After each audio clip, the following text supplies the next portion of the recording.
Hi there, thanks for joining. In this video I'll show you some things about fan brushes. So first I'll show some simple tips and tricks, and after that I'll do a short demo of these two trees. Now there are differences in fan brushes. Here you see a fan brush with very soft synthetic hair, and here you see a fan brush with stiff bristles, hog hair. That makes a difference. This one also is synthetic and is very soft. And that makes a big difference, because when you wet a soft fan brush, see, you get all kinds of spaces between the bristles. With the hog hair you don't have that. It keeps its shape. And it's not to say that one is better than the other, they're just different, and I'll show you later on what you can do with these differences. Here again, this other one has the same problem. You see, as soon as it gets wet, it loses its shape. Now first I grab the hog hair, so the stiff hairs, and I'll show you how you can load the paint. You very much want to pull the paint into the hair, and you don't necessarily want to load all the bristles with paint. Just the top is enough in general. You can hold the brush like this, perpendicular to the canvas, and you can make these bending kinds of movements, and you see you get all kinds of variations in shape. But you can try it out. Just drop your brush perpendicular to the canvas and look what kind of shapes you can make. Now I will pull a stroke upwards like this. You see? Then you get this kind of effect. Well, that can be used for grass, for instance, for things in nature often. And the other way around, you can pull downwards as well, of course. So the effect is a little bit different, you see? What you also can do is just put color on the canvas with a regular brush, a flat brush for instance, and then pull with your fan brush out of that wet paint. You see, like this. That's something that's often done as well. But the thing is, with a fan brush you have less precise control, so you let things happen a little bit. I can also use only the side of the brush for smaller areas and a little bit of, organic looking strokes, you see. Often useful in nature, these kinds of things, for nature landscapes. Here you see me trying out different things. You can drop lines downward like this, perpendicular to the canvas. But you see, you don't have the exact control all the time. Of course, when you get to know the brush a little bit, then you can predict a little bit what it's gonna do. And therefore, practicing with a brush like this is very useful. So whenever you have leftovers on your palette after a painting session, why not grab a piece of scrap paper and try different things with that paint, with your fan brushes. And also, when you apply more pressure, the line gets thicker, and when you apply less pressure, the line gets thinner. You can indicate branches like this or trees in the distance, and you let it happen a little bit. It's a little bit out of your control, but for scenery and backgrounds that doesn't matter that much, because often it's only a slight indication of scenery. Here again I only load the side of the brush for small dots like this, or very small strokes like this, you see. And of course you can layer as well, so that's logical, I guess, but like this, then all kinds of effects start happening. But later on in the video I'll show you a short demo of painting a tree, and then you'll also see the layering. Now let's take a look at that other type of bristles, the synthetic bristles, the soft bristles that spread. Sometimes when you put it in the paint they go and stick together again, but you see, then you get very different kind of strokes. And also when you dot like this, you see you get all kinds of gaps and spaces in between. So this is less handy, for instance, for trees and that kind of stuff. But for some special occasions it can be fun, of course, to work with these kind of things. Like this, I just experiment and then I see, oh, you can get very nice effects, but it's rather uncontrolled. You don't have much control. If you're more of an abstract painter, for instance, maybe you like these kinds of effects. Also, these kind of brushes are sometimes used to paint waterfalls, for instance, because you get these nice kind of movements. So it is an effect brush, eh? That's the way to look at it. By the way, thanks for your question, Kathy, and I hope that this already answered it a little bit. But now let me show you the fan brush in action in a demo. I hope the dentist isn't watching, but now let's paint some foliage on trees. First, an important part of this is pre-mixing some colors, some values. So I have a dark value for the darkest parts, then some slightly lighter greens. And I've used sap green in this case with a little bit magenta to make a very dark green, a very dark color. First, I'm gonna drop in a vertical. Oh yeah, and to be clear, this is the fan brush with hawk bristles. So a little bit stiff bristles. Now, on top we want small strokes to the sides.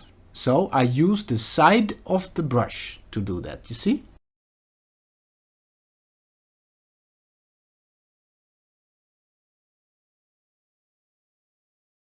And the more I go downward, the broader the strokes can be. So I use more of the whole size of the brush.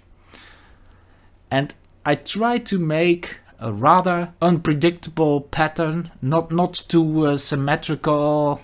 It has to be a little bit random, because otherwise it gets a little bit boring. But you see, I start with a dark color because this dark color is the base color, because the lighter parts go on top of it. Then you already have the shadow colors on your canvas. That helps a lot.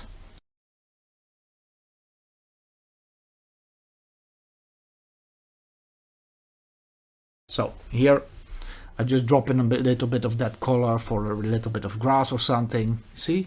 Like this. Now we head over to the slightly lighter color, and that's a pure sap green. The exact colors and stuff like that don't matter that much, but it's more the process of working, so that you pre-mix some colors, that you can easily jump between those colors, and then just simply use the fan brush to apply the paint. I'm gonna pretend that the light comes from the left side a little bit. Then I head over to the next color. That's quite light. And I start at the top again. To the left side I keep it quite light, you see? And then I drop it a little bit on top of the previous layers. But that dark color now automatically recedes to the background, you see? Because then you get depth, because that lighter color sticks out.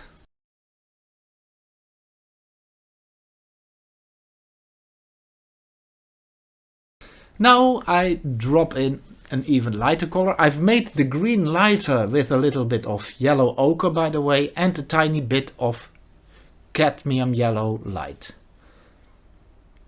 So it is quite a vivid light color. You can also use white to make colors lighter, of course, but then the color loses its chroma. So for instance here I drop in even more yellow and a slight touch of white for the absolute lightest parts, but I try to not overdo it, so only at certain little spots I drop in that color on top of the previous layer again. You see, and these layers start working together. Now I drop in a little bit of grass, then I pull.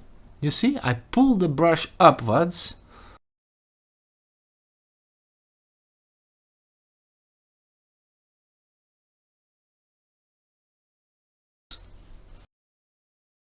And of course you can hop in between the colors and well. But you see how easy it is to kind of indicate the sense of a tree with a fan brush. Well, to let the grass stick out a little bit more, I'll even add a little bit of white. And I also add more yellow, and now I get a very light color. And at some spots I drop it in a little bit to make some blades, grass blades, pop out a little bit. So like this. Oh, I completely forgot to say, but of course I haven't painted a background, but it's usually easiest to first paint a background. Can you imagine if you wanted to paint this tree in front of a forest or a valley or something? Then first painting the background is easiest, because then you can paint this on top of the background.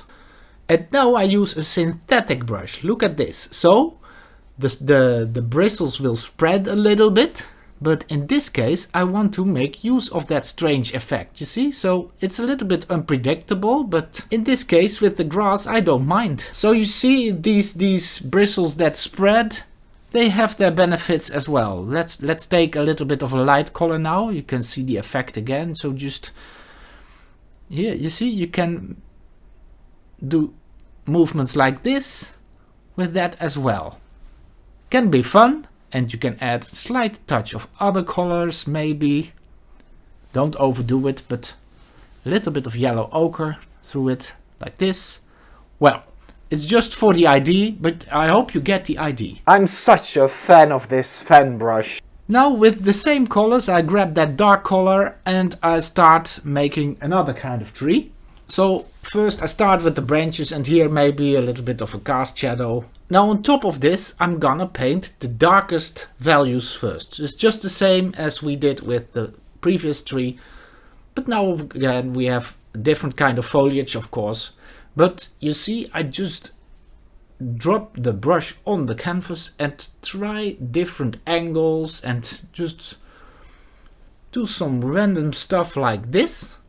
I try especially to make it random, so I try to avoid regular patterns, because then it will become boring and it will look unnatural in a way, because in nature you see, sometimes you see patterns, but most of the times the patterns are rather random. Don't mind too much about the form, but at some spots I leave spaces, so the sky or whatever it is, the background will shine through a little bit. Now again I go over to the regular sap green color and I'll put that on top of that dark color. And again I'll just drop it mostly on the left side of the tree.